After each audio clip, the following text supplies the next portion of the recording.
सारनाथ के अंदर जो मूल गंधकुटी विहार में जो पैसा आता है वो कहाँ जाता है? कुशीनगर जहाँ पर कि कोई ब्राह्मण नहीं है, वहाँ का जो पैसा आता है वो कहाँ जाता है? सांची जो है वहाँ का पैसा आता है वो कहाँ जाता है? तो बौद्ध लोगों को एक समग्र रूप से लड़ाई लड़नी चाहिए। जो बुद्ध गया की जो लड़ाई है वो बौद्ध तीर्थ स्थल की लड़ाई से ज्यादा वो पैसों की लड़ाई। जो महाबोधि सोसाइटी ऑफ इंडिया है जो अनागारिक धर्मपाल ने बनाई, उसके अंदर भारतीय समाज के कितने भिक्षु हैं? दिल्ली में सेंटर है, आप देख लीजिए कि क्या यहाँ पर कोई अम्बेडकरी समाज का व्यक्ति भिक्षु बना ना। अगर आप लड़ाई लड़ रहे हो तो पूरी लड़ाई लड़ो। एक छोटी सी बुद्ध गया की लड़ाई क्यों लड़ते? बुद्ध गया के अंदर जो पैसा आता है उसका प्रॉपर ऑडिट हो कि वो पैसा सही जगह लगे और वो पैसा बुद्ध की शिक्षाओं के विकास में लगे, बुद्ध गया के विकास में लगे। वहाँ पे जो बच्चे भीख मांग रहे हैं उस पैसों से उनको एजुकेशन दी जाए, वहाँ पर ऐसी चीजें डेवलप हो। अगर हम ये पॉजिटिव लड़ाई लड़ेंगे तो मैं सोचता हूँ कि भारत सरकार भी साथ में खड़ी होगी। आप जिस तरीके की बातें कर रहे हैं, आप पर आरोप लग सकता है कि आप आरएसएस के बनते हैं। इट डजंट मैटर, मुझे कोई प्रॉब्लम नहीं। सत्य को सत्य की तरह से कहना है, वो चाहे मुझे कोई आरएसएस का कहे, चाहे मुझे कोई किसी चीज का कहे, मुझे कोई फर्क नहीं पड़ता। जब तक आपके मन में बुद्ध के प्रति श्रद्धा उत्पन्न नहीं होगी तब तक भारत में बुद्ध धर्म नहीं बढ़ेगा। नमस्कार, आप देख रहे हैं नेशनल दस्तक और आज मेरे साथ है खास मेहमान भिक्खु सुमिदो। जिस तरीके से बोध गया टेम्पल को लेके लगातार लोग आमरण अनशन पर बैठे हैं, आखिर उस अनशन की पीछे की वजह क्या है? आखिर बौद्ध भिक्षुओं को प्रोटेस्ट करने की क्या जरूरत पड़ गई? सर, हमारे चैनल में आपका स्वागत है। जी धन्यवाद रिद्धि जी, मुझे भी बड़ी खुशी है आपके चैनल में आकर के, और जो आपने विषय उठाया है बहुत ही जरूरी विषय है, सभी तक इसके बारे में जानकारी पहुंचनी चाहिए। जी, पहला सवाल तो आपसे बेसिक सवाल है कि बौद्ध भिक्षु होकर जिनको तमाम करुणा समानता के रास्ते पर जाना चाहिए, वो अनशन पर बैठे हैं, इसकी वजह क्या है?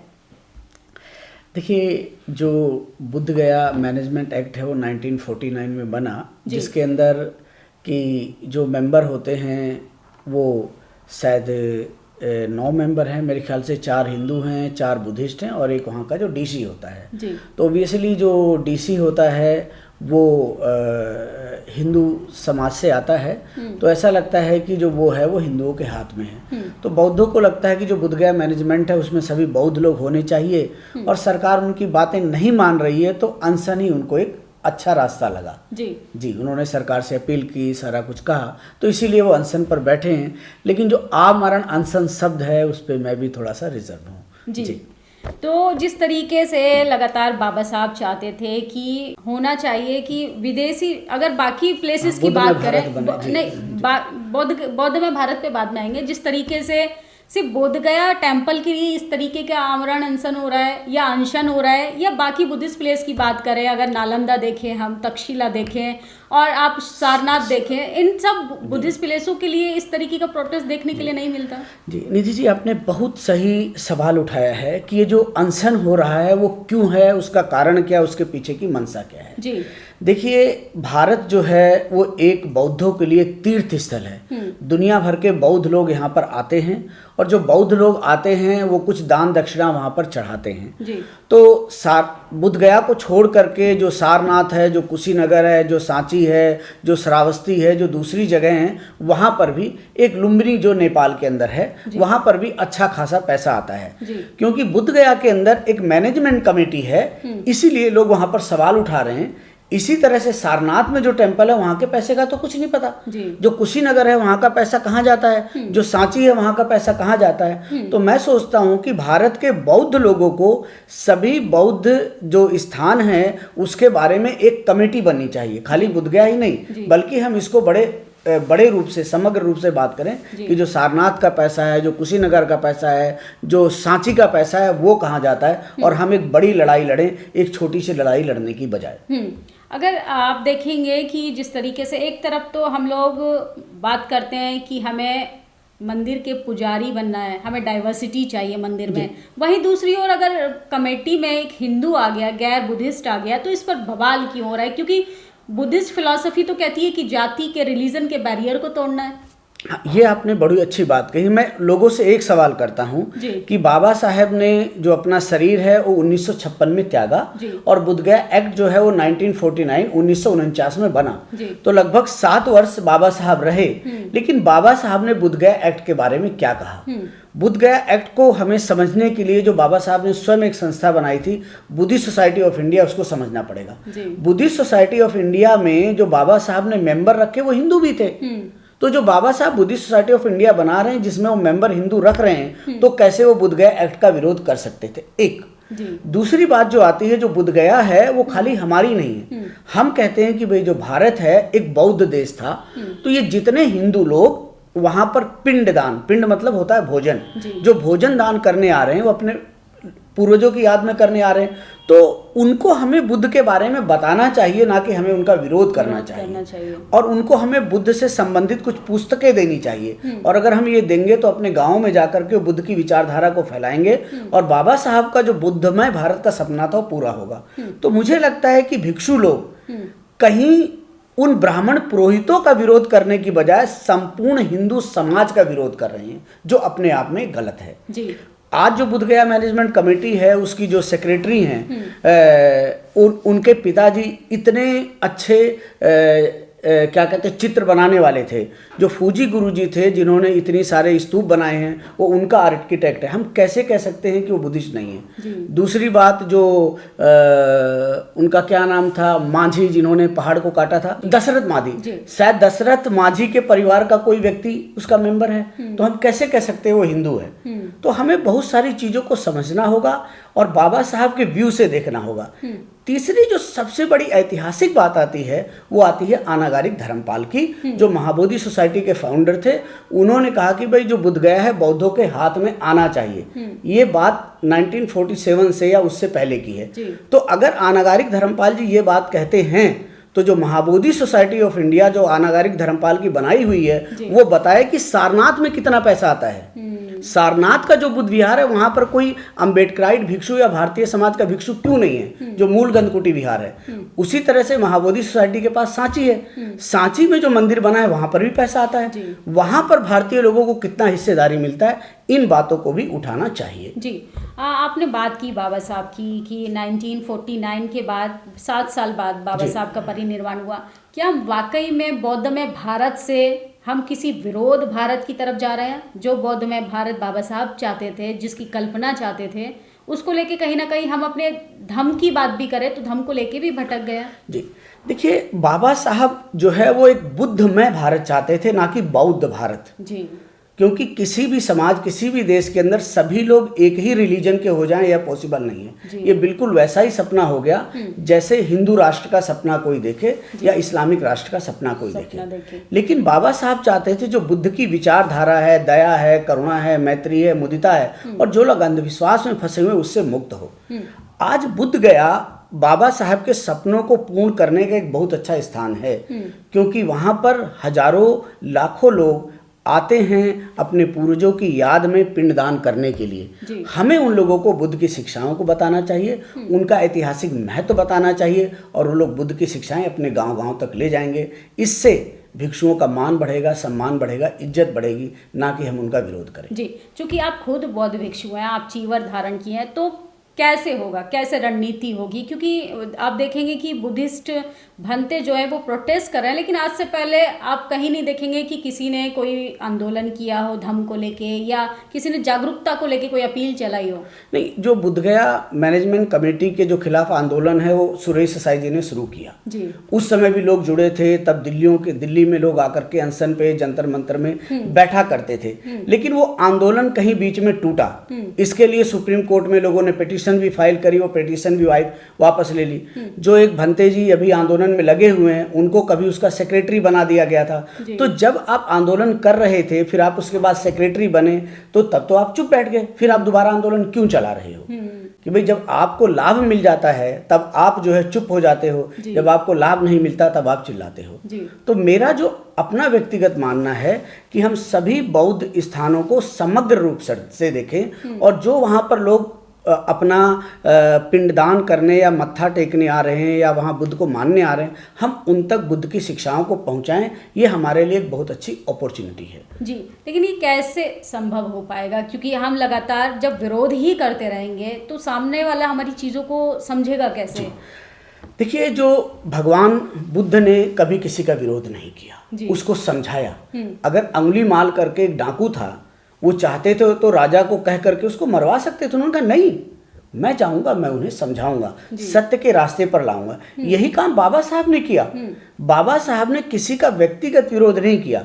बाबा साहब ने हिंदुइज्म या ब्राह्मणवाद के खिलाफ नहीं बोला, बल्कि जो त्रुटियां हैं, जो बुराइयां हैं, जो मनुवाद है, उसके खिलाफ बोला। तो बौद्ध भिक्षुओं को भी एक बड़ा समग्र और एक बड़ा व्यू रख करके बुद्ध की शिक्षाओं को फैलाने का काम करना चाहिए, ना कि किसी के विरोध का काम। जी, अगर आज के समय में एक चीज़ देखने के लिए मिलती है कि एक दूसरे व्यक्ति में सबसे ज़्यादा होड़ लगी है कास्ट को लेके, रिलीजन को लेके और सुपीरियरिटी को लेके, कि मैं तुमसे ज़्यादा सुपीरियर बुद्धिस्ट हूँ, आप मुझसे डाउन बुद्धिस्ट है, आप अम्बेडकराइट बुद्धिस्ट है, आप महायान बुद्धिस्ट है। तो इस जो ये मिसकम्युनिकेशन गैप है, क्योंकि ये तो तभी पॉसिबल हो पाएगा, आपने जितने मुद्दे पर बात की, ये तभी पॉसिबल हो पाएगा, बुद्धिस्ट कल्चर को हम प्रमोट करेंगे जब एकजुट रहेंगे। देखिए, जहाँ पर भी भेदभाव की भावना, ऊंच नीच की भावना उत्पन्न हो जाती है, वही बुद्धवाद या अम्बेडकरवाद नहीं है। बुद्धवाद और अम्बेडकरवाद वहीं से शुरू होता है जहाँ पे समानतापन पे जो बाबा साहब ने कॉन्स्टिट्यूशन में दिया है। तो इन विचारों को हम बुद्धवाद विचारधारा नहीं कह सकते हैं। और अगर कुछ लोग महज एक जाति को लेकर के और कहें कि नहीं बुद्धिज्म हमारा है, वो भी बौद्ध विचारधारा, अम्बेडकरी विचारधारा नहीं है, तो यह भगवान बुद्ध और बाबा साहब के विचारों के खिलाफ है। जी, हम चूंकि सारी बातें न्यूट्रल कर रहे हैं, तो इसमें कोई इस तरीके का नहीं है कि आप अगर उस समाज से आते हैं तो मैं आपकी आलोचना नहीं करूंगी, या मैं बहुजन पत्रकार हूँ तो मैं बहुजन मुद्दों के खिलाफ नहीं बोलूँगी। मुझे एक चीज़ जो बहुत अटपटी लगती है, बहुजन चाहे बौद्ध भिक्षुओं की बात हो, वो आपस में इतने मतभेद हैं कि एक संगठन बनाकर एक साथ आने के लिए तैयारी नहीं है, कहने के लिए वो सभी बौद्ध भिक्षु हैं। इसकी क्या रूट है कि क्या कॉन्फ्लिक्ट है ये? जी देखिए निधि जी, जो सबसे बड़ी इसकी कमी है, आज भी भारत में इंडियन बुद्धिज्म करके कुछ नहीं है जी, कि हम ये कहें कि ये भारतीय बुद्धिज्म है। हम जो कुछ देख रहे हैं हम दूसरे देशों से चुरा रहे हैं। जैसे श्रीलंका से श्रीलंकन बुद्धिज्म है, थाईलैंड का अपना है, तिब्बत का अपना है, चाइना का अपना है। तो अधिकतर भिक्षु लोगों को लगता है कि भाई अगर मेरा जापान के साथ संबंध है तो वहाँ का जो पैसा है वो मेरे पास आए, मैं सेंटर डेवलप करूँ, लोग मेरे पीछे लगे। ऐसा ही हो रहा है कि भाई कहीं से मूर्तियाँ आती हैं, लोग कहते हैं जी मुझे थाईलैंड की मूर्ति चाहिए। अरे भाई आप अपने पैसों से मूर्ति खरीद के लगाओ ना, अब क्यों थाईलैंड की मूर्ति ढूंढते हो? तो ये जो भिक्षुओं के अंदर विघटन पैदा कर रहा है कि जो भिक्षु हैं उनका उद्देश्य ये नहीं है कि हम भारतीय बुद्धिज्म को आगे बढ़ाएं, और ये कहीं लोभ और लालच है। जो भिक्षु आए हैं वो किसी सही परंपरा से नहीं आए हैं। कोई भी जाता है कहीं भी किसी से चीवर ले लेता है, उसको गुरु मान लेता है और वो चलता है। अगर सही परंपरा हो, जैसा बाबा साहब ने सोचा था कि हम बुद्धिस्ट सेमिनरी इस्टेब्लिश करेंगे, एक प्रॉपर ढंग से वहाँ पर जाएं, स्टडी करें, जब तक ये चीज़ें नहीं होगा तब तक ये नहीं सुधरेगा। और जो भिक्षु लोग हैं वो लाभ से प्रेरित हैं। यहाँ तक कि मैंने देखा है कि कहीं पर भी, जैसा आपने कहा, दिल्ली में भी अगर आप ये देखो कि कोई 4 भिक्षु मिल जाएं या कहीं पर भी मिल जाएं जो एकजुटता के साथ अम्बेडकरी आंदोलन, बौद्ध आंदोलन या किसी और आंदोलन को लेके चल रहे हैं, वैसा नहीं है। जी जी जी, आपने बात की बौद्ध भिक्षुओं के संगठन की, एकजुटता की। मुझे ये लगता है कि एक कमी जनता के बीच में भी दिखाई देती है, क्योंकि आप देखेंगे कि हम मनुवाद को कोसने लगते हैं, हम आरएसएस को कोसने लगते हैं, जबकि फॉल्ट तो हमारे अंदर भी है कि हम अपने बुद्ध विहारों में, मठों में जाने में असमर्थ हैं।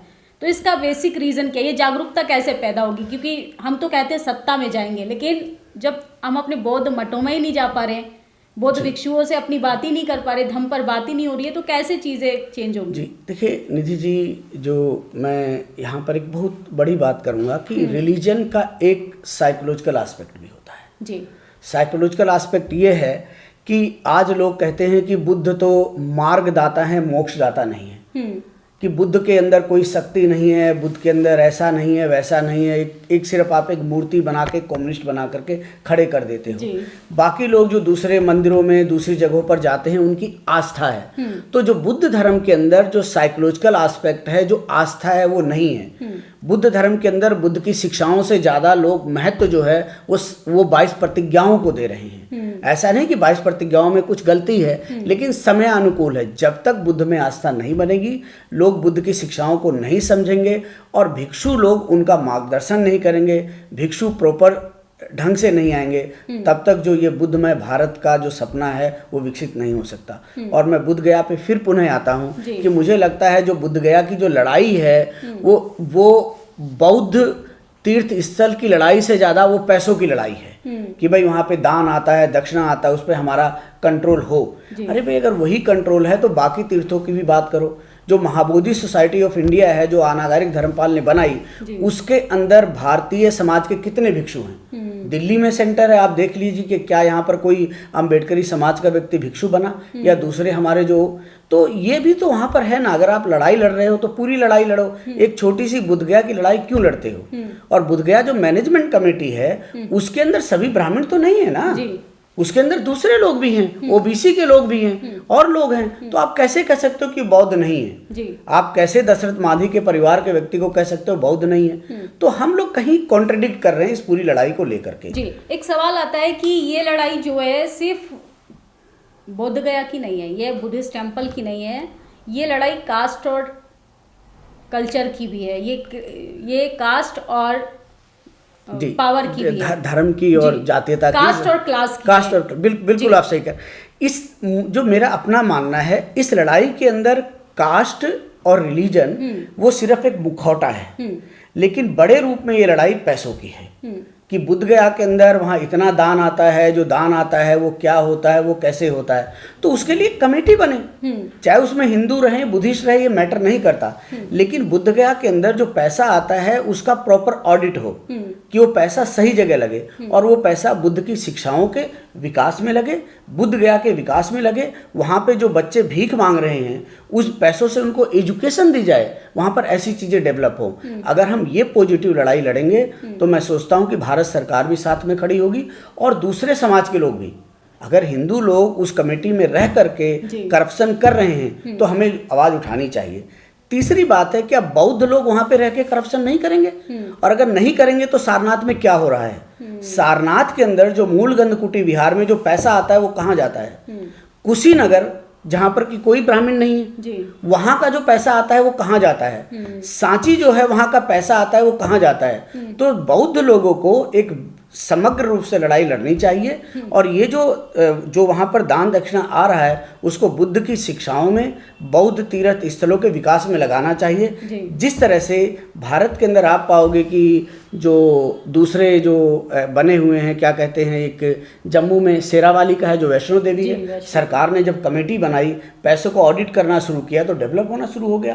तो बौद्ध तीर्थों पे आने वाला पैसा भारत में बुद्ध की शिक्षाओं को, बौद्ध तीर्थों के विकास के अंदर लगाया जाना चाहिए। और खाली बुद्ध गया ही नहीं, मैं फिर कहता हूँ कि जो सारनाथ मूलगंध कुटी विहार में पैसा आता है वो कहाँ जाता है? सांची में पैसा कहाँ जाता है? कुशीनगर का पैसा कहाँ जाता है? जो श्रावस्ती है वहाँ का पैसा कहाँ जाता है? ये सभी पैसों के ऊपर भारत सरकार को एक कमेटी बनानी चाहिए और 1949 के एक्ट को कैंसिल करना चाहिए, मैं भी कह रहा हूँ, लेकिन उसके स्थान पर एक अच्छा एक्ट आए जिसमें क्रेडिबिलिटी हो, जिसमें ट्रांसपेरेंसी हो और एक बौद्ध धर्म का, बुद्ध की शिक्षाओं का विकास हो सके। जी, एक सवाल आता है कि आपने ट्रांसपेरेंसी की बात की, मंदिर की अगर दान दक्षिणा की बात होती है तो उसमें डाइवर्सिटी होती है, ऑलरेडी कमेटी बनी होती है, लेकिन वही चीज़ अगर हमें बौद्ध विहारों में बुद्धिस्ट स्थलों को लेके करनी हो तो वहाँ पे कहीं ना कहीं लगता है कि हम वही चीज़ें तो अडॉप्ट कर रहे हैं जो वहाँ पर हो रहा है। दान को लेके हम लोग और ज़्यादा पॉजिटिव हो जाएंगे तो लोगों में और ज़्यादा होड़ लगने लगेगी। अगर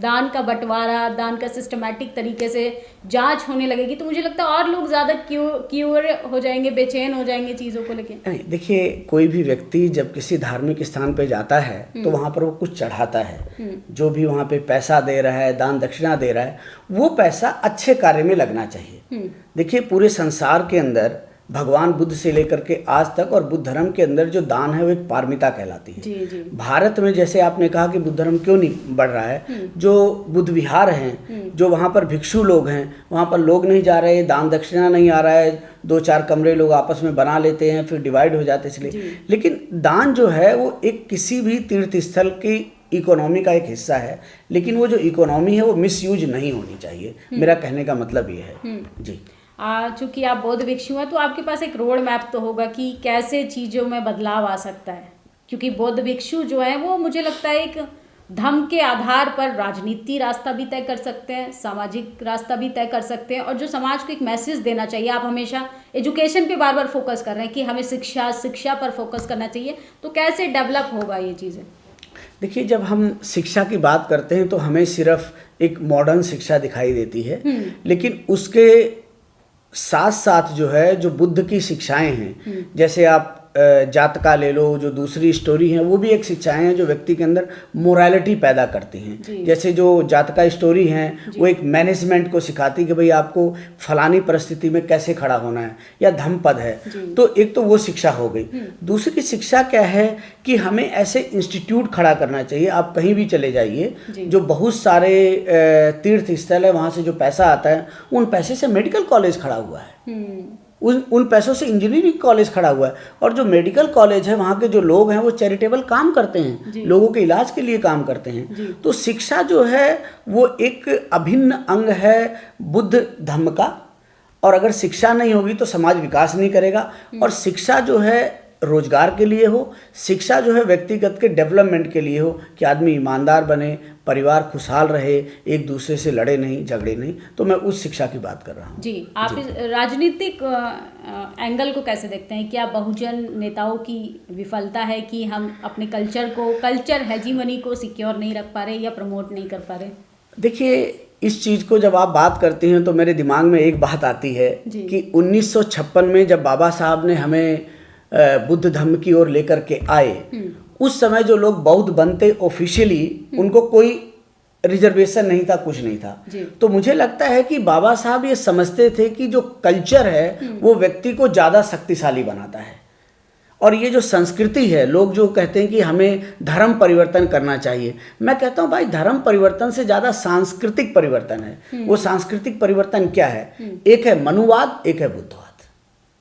मनुवाद वो है जहाँ पर भेदभाव है। अगर शेड्यूल कास्ट लोग खाली अपनी ही जाति की बात करते हैं, खाली शेड्यूल कास्ट की ही बात करते हैं, और ब्राह्मण और हिंदू को गाली दे रहे हैं, तो मनुवाद है जी। लेकिन अगर एक ब्राह्मण व्यक्ति सभी के उन्नति और प्रगति की बात कर रहा है, सभी को जोड़ रहा है, तो बुद्धवाद है।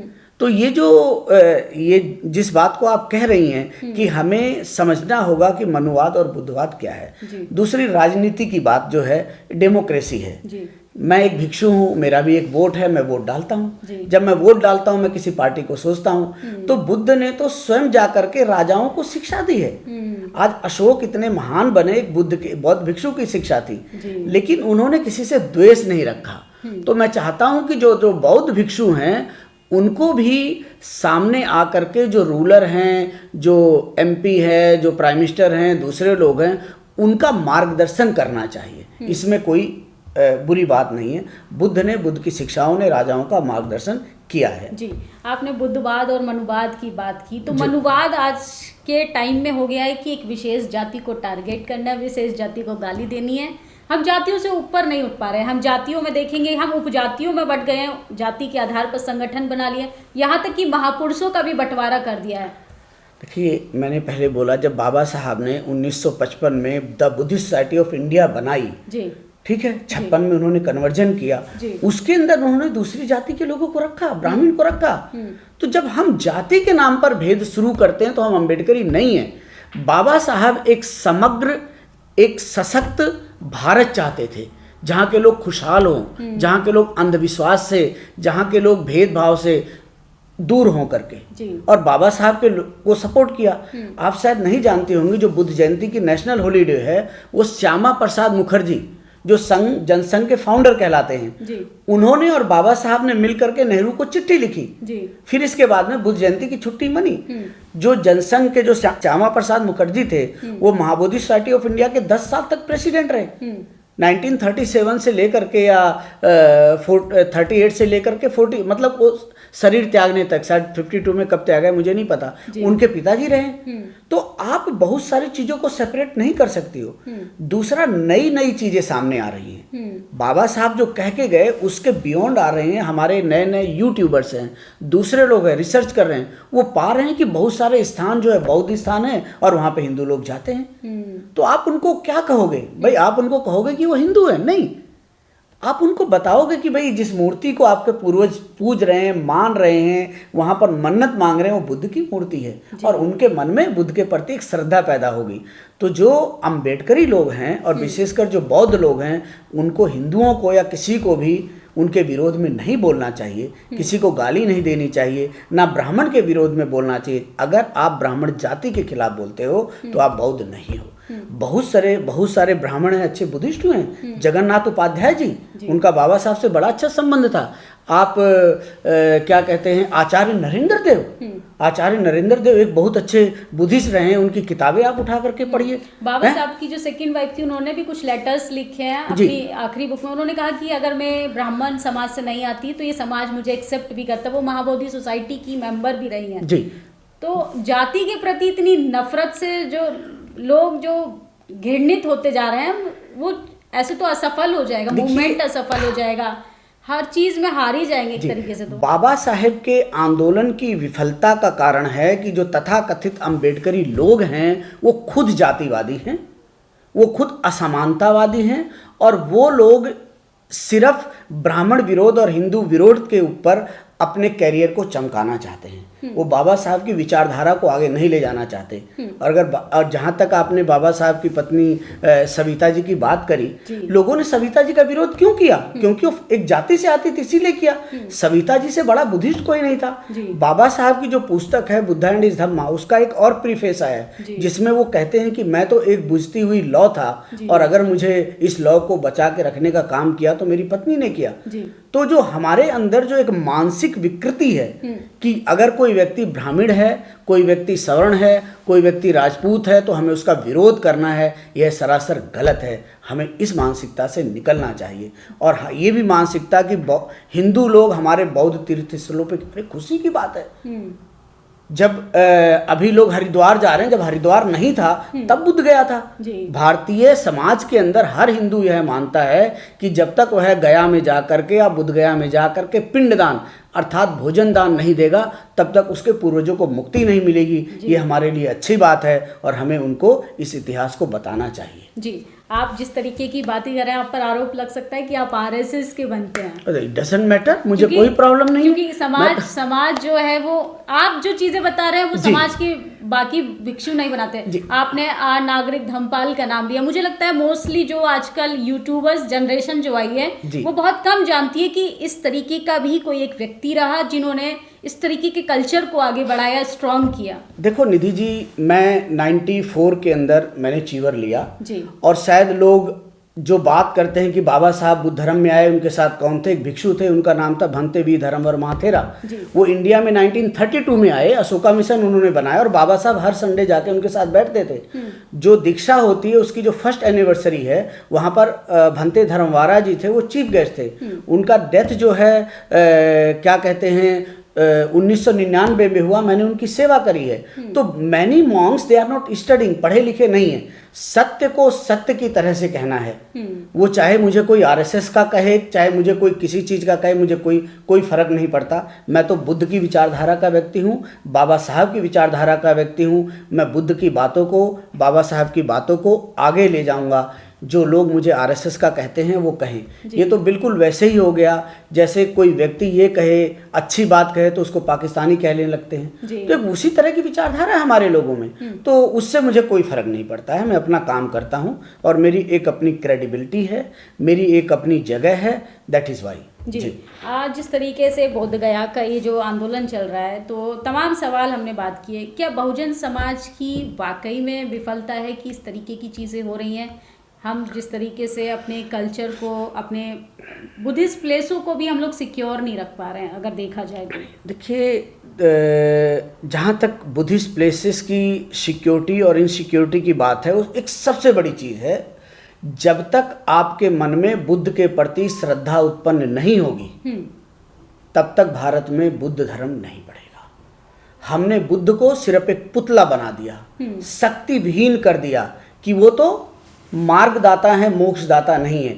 इसीलिए जो लोग बौद्ध बनते हैं वो सिर्फ बुद्ध की शिक्षाओं की बात करते हैं। जब उनके ऊपर परेशानियां आती है, दुख आता है, तो किसी देवी के दरवाजे पे जाते हैं या किसी दूसरे स्थान पर जाते हैं। तो सबसे पहले जो बुद्ध की जो शक्ति है वो आप उसे वापस करो। आज संसार के अंदर Sri Lanka, Thailand, Burma, Tibet, Cambodia, Vietnam, Japan, China, वहाँ के लोगों को अगर कोई दुख और परेशानी होती है तो बुद्ध की मूर्ति के सामने एक अगरबत्ती जला करके खड़े होते हैं और प्रार्थना करते हैं कि हे भगवान बुद्ध, हमें इस दुख से मुक्ति दिलाओ। लेकिन बौद्ध, भारत के बौद्ध लोग इसको मजाक बनाते हैं। तो सबसे पहले हमें बौद्ध संस्कृति को लाना होगा, और अगर लोग बौद्ध बनेंगे तो अपने आप चीज़ों की रक्षा हो जाएगी।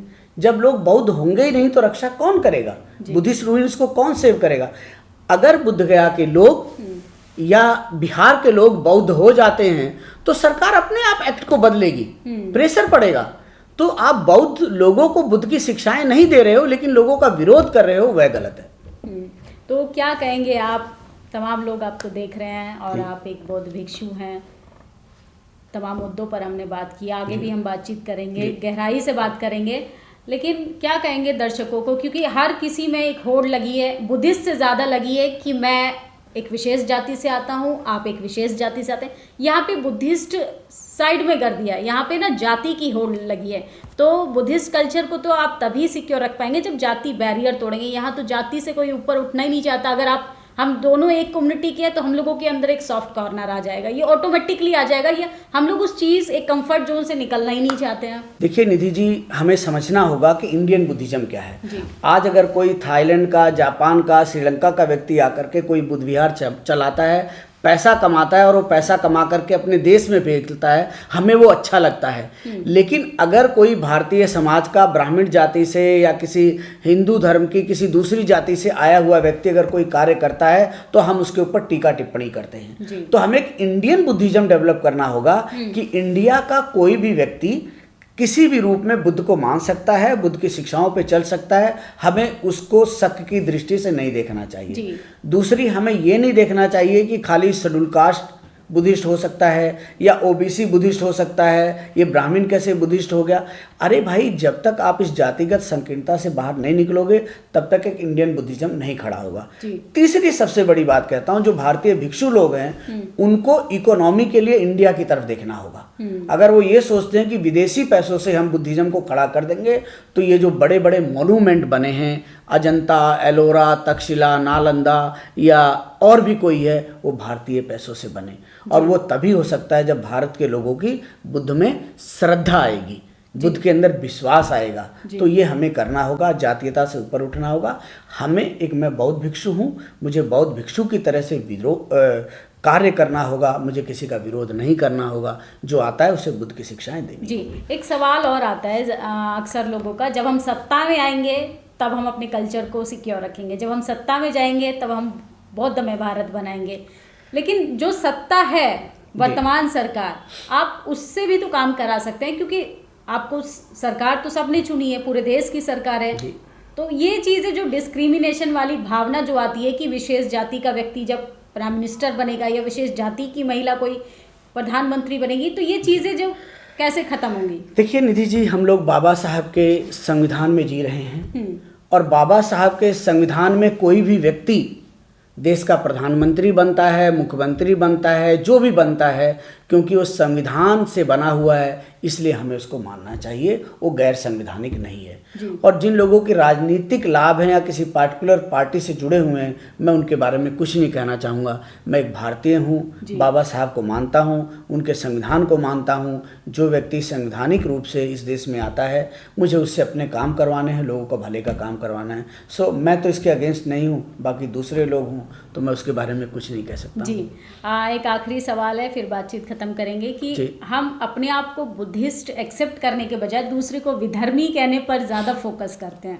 इसकी असली आप कोर जो जड़ है, इसको कैसे देखते हैं? देखिए, जो लोग हैं वो बुद्ध की बातों को नहीं पढ़ रहे हैं। मैं एक बड़ा छोटा सा उदाहरण दूंगा। जी।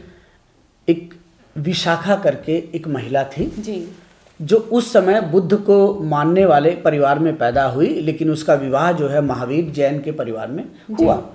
और उसने क्या किया, उसने दोनों परिवारों को जोड़ा। तो ये जो बौद्ध लोग हैं, जो उनको बुद्ध की शिक्षाओं को कोई नया नहीं है, पढ़ना पड़ेगा, समझना पड़ेगा। बुद्ध की शिक्षाओं के हिसाब से कोई भी धर्मी नहीं है। बुद्ध की शिक्षाओं के हिसाब से तो अंगुलीमाल भी एक दोषी नहीं है, अगर वो परिवर्तित हो जाता है तो विधर्मी की बात कहाँ से आ गई? जो लोग विधर्मी की बात कर रहे हैं वो लोग दूसरों से कुछ सीख रहे हैं। शायद वो मनुवाद को सीख चुके हैं, मनुवाद को नहीं छोड़ा, लेकिन खुद को बुद्धिस्ट कह रहे हैं। जी, मेरा ये मानना है। जी, एक ब्राह्मणों को लेके एक सवाल खड़ा होता है कि ब्राह्मणों में न्याय चरित्र नहीं होता है। वहीं दूसरी ओर अगर हम लोग वार्तालाप का कंक्लूजन निकालें तो आप कह रहे हैं कि बुद्धिस्ट कोई भी हो सकता है, लेकिन ये एक्सेप्ट कैसे किया जाए कि ब्राह्मण एक जाति नहीं बल्कि वो भी एक मनुष्य है। अगर परिवर्तन किसी भी चीज में होता है तो उसको एक्सेप्ट करना चाहिए। निधि जी, भारत में हर एक जाति दूसरी जाति के खिलाफ कुछ बोलती है, उसका कोई आधार नहीं है। लोग ऐसे ही कहानियां बनाते हैं। किसी व्यक्ति ने किसी जाति के विद्वेष से कुछ कहा होगा। कोई भी व्यक्ति किसी भी समाज में एक अच्छा व्यक्ति पैदा हो सकता है। जैसे भगवान बुद्ध ने कहा, जब प्रसेनजित के घर में एक लड़की पैदा हुई तो उन्होंने कहा कि भाई जो लड़की है वो भी विद्वान होती है, बुद्धिमान होती है, उसका पुत्र जो है वो राजा बन सकता है। तो ये किसी भी जाति के खिलाफ ऐसी बातें कहना सरासर गलत है, बुद्ध की शिक्षाओं को खिलाफ है। बाबा साहब की शिक्षा, क्या बाबा साहब ने कभी ब्राह्मण को ऐसे कहा? नहीं कहा। जब बाबा साहब ने नहीं कहा तो हम कौन होते हैं कहने वाले? जी, सही है ना? तो ये गलत है, मेरे हिसाब से ऐसा नहीं कहना चाहिए। जी, और क्या मैसेज देना चाहेंगे हमारे दर्शकों को? देखिए, मैं तो सिर्फ एक मैसेज दूंगा कि यदि आप बौद्ध बन रहे हो तो सबसे पहले आप अपने घर के अंदर एक बुद्ध की प्रतिमा रखो, बुद्ध की शिक्षाओं को पढ़ो और अपने आचरण को, अपने चरित्र को सुधारो। जो सही है उसको सही कहो, जो गलत है उसको गलत कहो। बस मैं इतना ही कहना चाहूँगा। किसी को जाति की वजह से, धर्म की वजह से उसको गाली मत दो, उसका विद्रोह मत करो, विरोध मत करो। जी, बहुत बहुत शुक्रिया हमें समय देने के लिए। धन्यवाद निधि जी। मैं भी आपको धन्यवाद करता हूँ, आपने मुझे बुलाया और हमने ये चर्चा करी। जी, नमो बुद्धाय। ये थे हमारे साथ भिक्खु सुमिदो और हमने छोटी सी बातचीत की। इस बातचीत पे आपकी क्या प्रतिक्रिया है कमेंट बॉक्स में ज़रूर बताइएगा। और जिस तरीके की आज वर्तमान समय में होड़ लगी है कि मैं सबसे बड़ा बुद्धिस्ट, आप सबसे छोटे बुद्धिस्ट, इसका कई बार हमें खुद से आकलन करना चाहिए और आकलन करके आप लोग अपनी प्रतिक्रिया कमेंट बॉक्स में ज़रूर दीजिएगा। शुक्रिया। नेशनल दस्तक की आपसे गुजारिश है कि अगर इसको बचाना चाहते हैं तो नेशनल दस्तक को सब्सक्राइब करने के लिए रेड कलर के सब्सक्राइब बटन को दबाएं, फिर बेल आइकन की घंटी दबाएं। नेशनल दस्तक को बचाने के लिए बहुत जरूरी है कि हर खबर को शेयर करें, लाइक करें, कमेंट जरूर करें।